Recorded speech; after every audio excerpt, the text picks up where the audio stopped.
కోటీశ్వరుడు ధనము కావాలంటే బ్యాంకుకి వెళ్ళి తీసుకోవాలి, కానీ ఆ పరమేశ్వరుని ప్రార్థించేవాడు ఆ మోక్షముతో తాను దగ్గరికే పరమేశ్వరుడు రప్పిస్తాడు.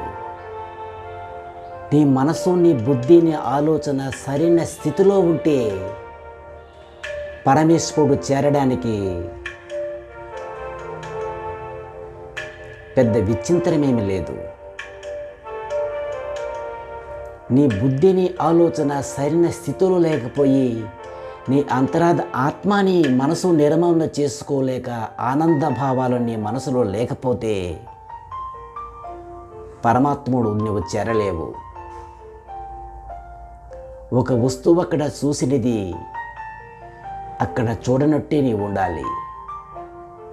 ఒక మనిషి వేరే విషయాలు చెప్పుతుంటే అది నీవు వినలేదన్నట్టే ఉండాలి.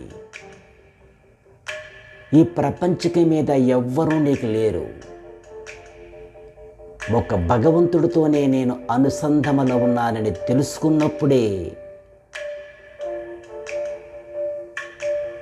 పరమాత్ముడు నీ దగ్గరకు వస్తాడు. మంచి మంచి ఫలితాలు నీకు